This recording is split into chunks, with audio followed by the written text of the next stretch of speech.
Você está vendo esse rio? E aquela colina? Não dá para ver muito bem, né?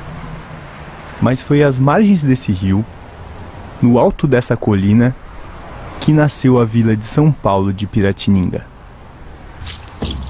Piratininga é o antigo nome do rio Tamanduateí. Na língua tupi, quer dizer rio do peixe seco. Na época das chuvas, o rio transbordava e ocupava toda essa área. Quando a água baixava, muitos peixes ficavam presos e acabavam morrendo. A morte desses peixes atraía as formigas, e atrás das formigas vinham os tamanduás. O rio do peixe seco se tornou o rio do tamanduá, o Tamanduateí.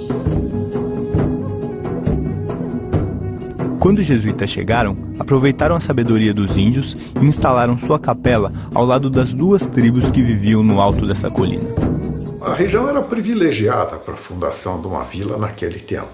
E o local os índios já tinham escolhido há muito tempo, não eram os portugueses que escolhiam. E eles escolheram sabiamente um ponto plano entre o rio Tamanduateí e o rio Anhangabaú, que era um ribeirão. Portanto, eles tinham, num lado, um local fácil de um rio menor, local que tinha mata nesse tempo para pegar água limpa para consumo, e do outro lado o rio Tamanduateí, que era maior, pelo qual eles chegavam ao Tietê e podiam circular em toda a região por via fluvial.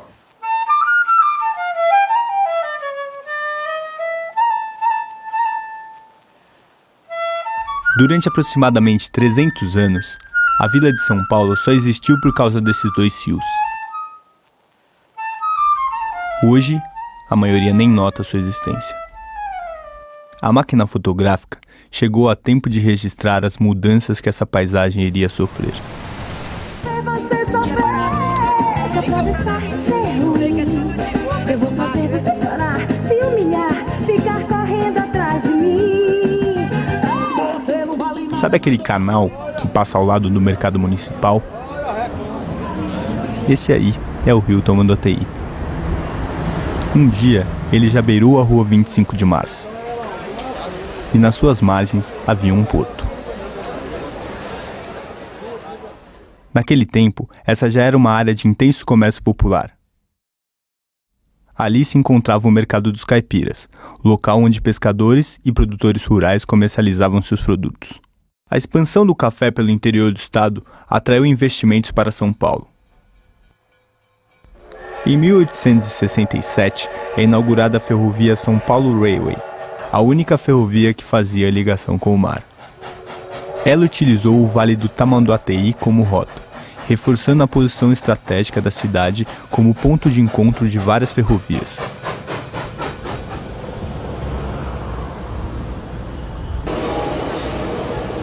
Esses trilhos marcaram a entrada do Brasil na modernidade.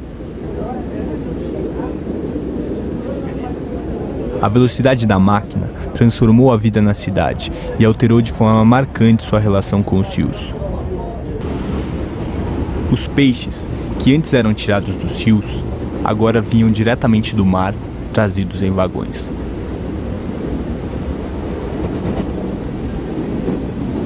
As distâncias se encurtaram e, pouco a pouco, Os rios, que eram a razão da existência da cidade, tornaram-se obstáculos ao seu crescimento.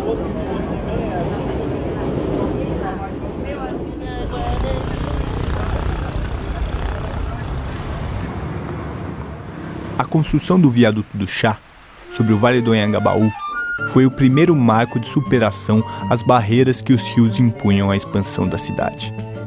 Todo feito em metal importado da Alemanha, ele ligou o Centro Velho aos novos loteamentos que surgiam a oeste da cidade. Esses bairros, destinados à elite cafeeira que vinha do interior para a capital usufruir das comodidades da vida moderna, contariam com uma infraestrutura que mudaria ainda mais a relação da cidade com seus rios: a água encanada. Para garantir o sucesso de seus empreendimentos, os loteadores fundaram em 1878 o primeiro sistema de abastecimento de água de São Paulo, a Companhia de Águas e Esgotos Cantareira.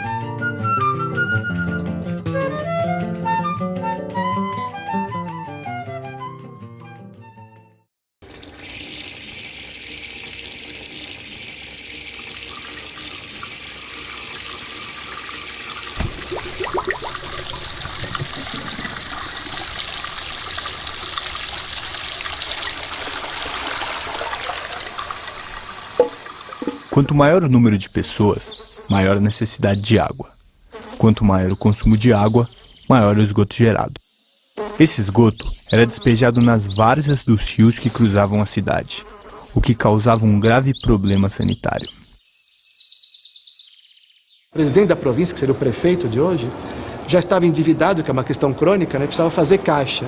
E alguém deu uma ideia para ele e falou assim: olha, senhor presidente da província, por que o senhor não pega essa área aqui, que é o leito maior dos rios, que é um matagal cheio de mosquito, aproveita, né, essa questão dramática, né, das doenças, e a terra loteia e vende isso.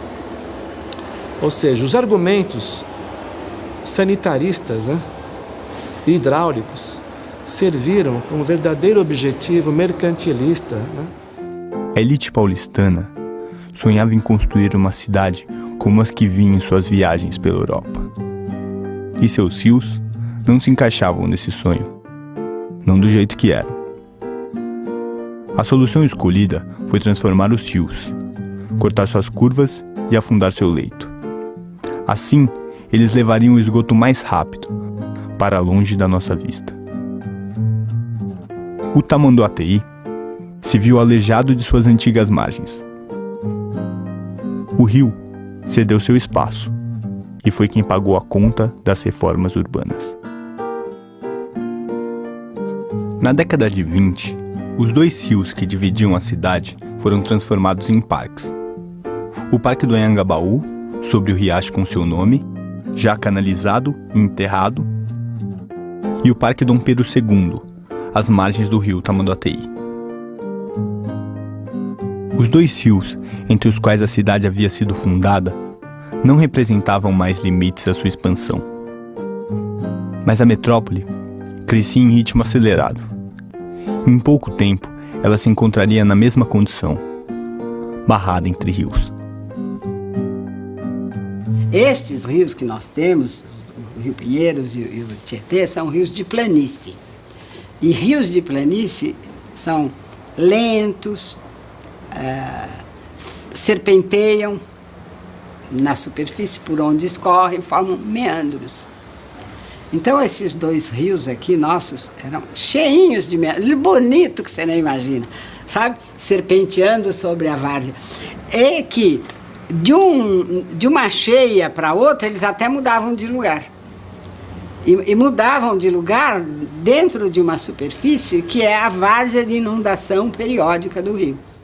Essas áreas, ocupadas pelas águas apenas em uma fase do ano, despertavam enorme interesse imobiliário. As inundações castigavam a população mais pobre que se submetia a morar nas baixadas, o que criava um transtorno político que alimentava as discussões sobre a canalização do rio Tietê. Nós tivemos aqui em São Paulo, na Escola Politécnica, dois embates ideológicos. Um do grande engenheiro sanitarista chamado Saturnino de Brito, Francisco Saturnino de Brito, que projetou, por exemplo, os canais de Santos. Ele era presidente da Comissão de Melhoramento do Rio Tietê em 1922, 1920. E como presidente da Comissão de Melhoramento do Rio Tietê, ele propunha o seguinte, o resgate, que ainda dava tempo, da orla fluvial urbana, do primordial logradouro público da futura metrópole. Ele dizia o seguinte, que nós devíamos garantir a integridade do leito maior, ou da várzea do Rio Tietê, que tinha uma largura média de 1 quilômetro a 500 metros. E, na verdade, para o Saturnino de Brito, toda a confluência de rio, aqui na metrópole de São Paulo, teria que ser formado um lago, como o Lago de Ibirapuera. Esse lago seria, na verdade, o coração, o núcleo aquático da formação de um cinturão de parque, né, com bosques e assim por diante. Então, essa era a visão sofisticadíssima do engenheiro Francisco Saturnino de Brito, que tinha como seu colega de trabalho, né, um antagônico, também chamado Francisco Prestes Maia. O Prestes Maia fez o livro dele, o famoso livro, que é o embate ao Parque do Saturnino de Brito. Ele fez uma proposta que era o plano de avenidas para a cidade de São Paulo. Francisco Prestes Maia, junto com o Olhô Sintra, eram técnicos que falavam o que os empreendedores queriam ouvir, que era realmente justificar o tal desenvolvimento da cidade de São Paulo através de um plano de avenidas radial concêntrico. Moscou tem um sistema radial concêntrico, Lyon tem um sistema radial concêntrico, Viena também tem, a famosa Ringstrasse, Paris também tem. Só que o Prestes Maia, de modo maroto, sonegou a informação que antes de fazer o sistema radial concêntrico de avenidas, Viena já tinha o anel ferroviário. E antes do anel ferroviário, que é a mãe da ferrovia, a hidrovia, Viena já tinha o anel hidroviário o Novo Danúbio. Paris também tinha o anel hidroviário formado pelo Sena, Saint-Denis e Saint-Martin. Moscou também tinha o anel hidroviário, para depois fazer o anel ferroviário. Ele sonegou, como se estivesse queimando etapa. Eu vou queimar a etapa, eu não vou passar pela hidrovia nem para a ferrovia. Vou fazer uma única modalidade para o cara não ter alternativa, para realmente vender os carros. Senão eu vou dividir, né? Não vou vender carro, vou vender trem, vou vender barco, né?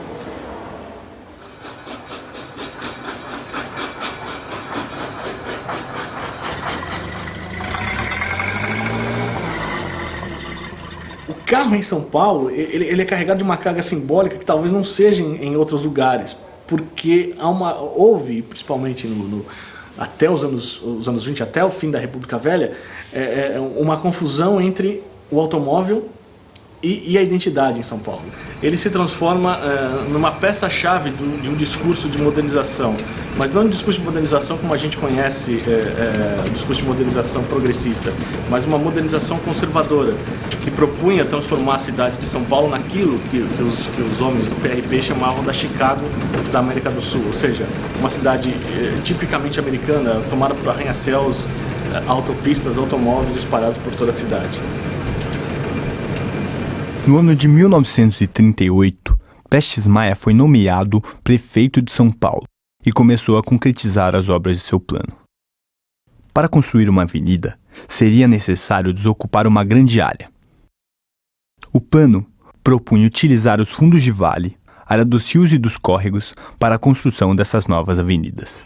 Impróprias para a construção, essas áreas, úmidas e alagadiças, eram os espaços vazios na cidade, o que garantia baixos custos com desapropriações e a valorização dos entornos após a obra.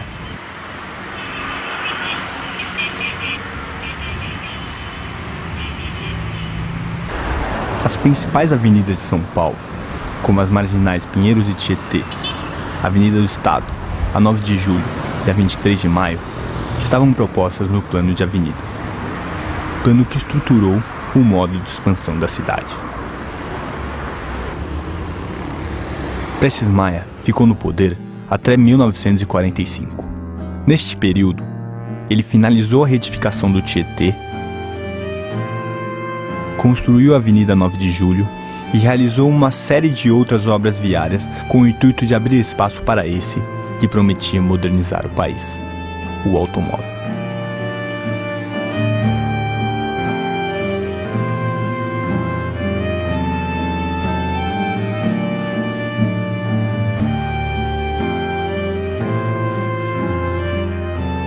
Nas décadas seguintes, várias outras avenidas fundo de vale foram construídas. A cidade crescia, e a cada nova baixada, seu córrego era canalizado e transformado em avenida. O plano de avenidas inaugurou uma prática que se estabeleceu como modelo na estruturação da cidade, onde o espaço das águas se transformou no espaço dos carros.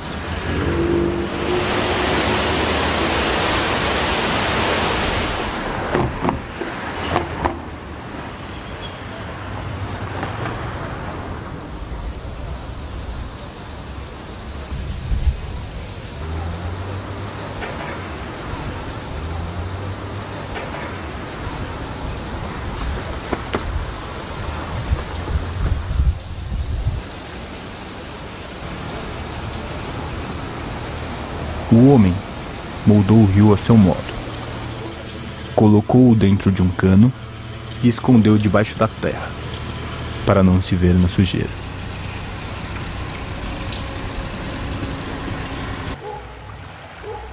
Mas isso não mudou a natureza do rio. Quando a chuva cai, é para lá que a água vai. E se não tiver espaço, ela toma o que for necessário.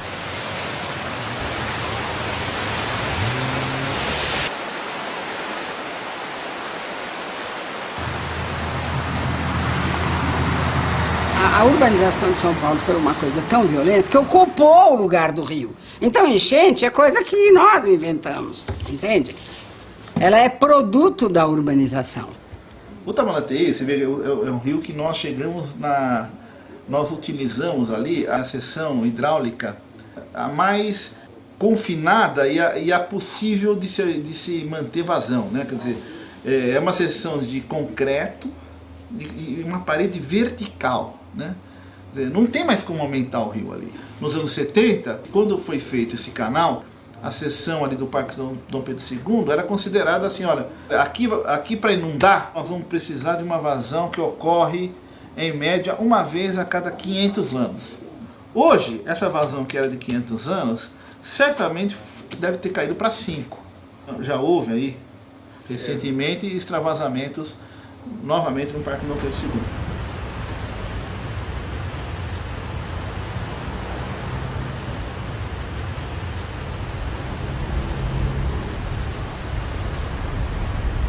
A cidade deu as costas para os rios. O rio é sua base. Ninguém sabe, ninguém percebe, ninguém vê.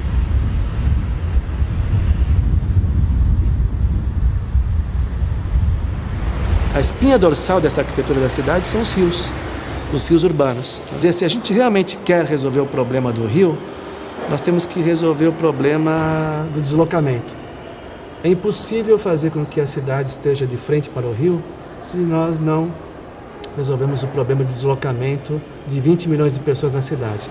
Hoje, do jeito que está, se você deixar a administração pública da questão crônica que ela está, de dívidas e refém dos empreiteiros e desse urbanismo rodoviarista, nós vamos cada vez mais pela lógica, que é a lógica mais ultrapassada que pode existir, abrir mais estradas, mais avenidas.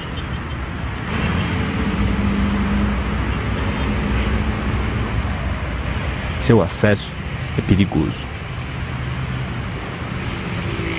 Seu contato proibido.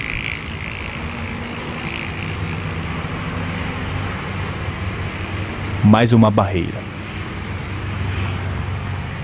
Mais uma ação que reafirma a única vocação que demos aos nossos rios.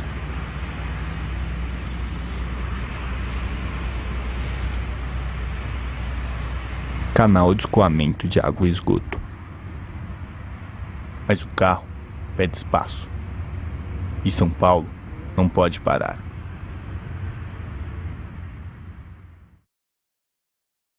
Você está vendo essas colinas? Essas ainda dão para ver, né?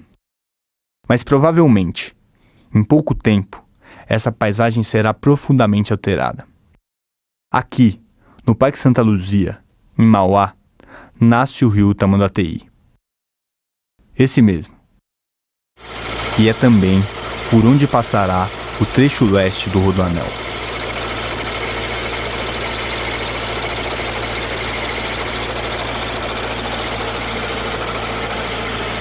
aqui está previsto o traçado do Rodoanel. Segundo eles, não passa na nascente. A nascente está um pouquinho mais abaixo, né?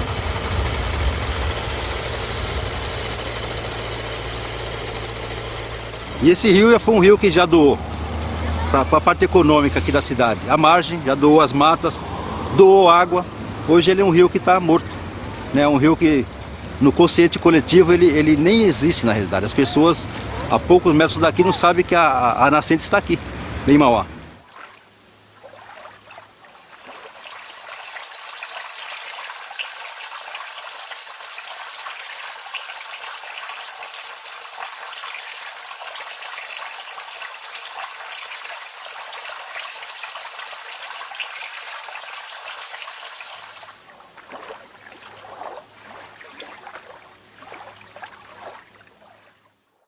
A fragilidade institucional do Brasil leva ao quê? A uma proeminência do privado sobre o público. Existe uma área pública, entrega-se a área pública para o privado, especulação imobiliária vence, ou então, olha, nós temos o dinheiro X para construir mais linhas de metrô. Não, vamos construir mais pistas na marginal, porque é bom para os automóveis. E você nota a grande tendência em se investir sempre, dar preferência sempre ao transporte individual. Nós estamos todos abduzidos por esse urbanismo rodoviarista. Todo mundo acha que precisa do automóvel, quando na verdade não precisamos. Então, dentro dessa visão de reversão disso, no lugar de fluxo, falar de percurso, no lugar de esterilizar as ruas com esse urbanismo rodoviarista, transformar os passeios públicos numa rua viva, sendo um urbanismo da confiança e não do medo, porque hoje as pessoas estão trancadas nos carros, não é isso? São resignadas a esse pau de arara chamado de ônibus. Felizmente, de todas as obras de arte da humanidade, a cidade é a principal obra de arte. E, felizmente, é uma obra de arte aberta e inconclusa. Então, a difícil arte de construção do espaço público, que é coletivo, né, passa por esse reconhecimento, por essa crítica, e nós nos reinventarmos cotidianamente. Esse rio, fomos nós que poluímos, abduzidos, resignados, submetidos a esse olhar do colonizador. Cabe a nós conceber o espaço em que queremos viver. O que vamos valorizar?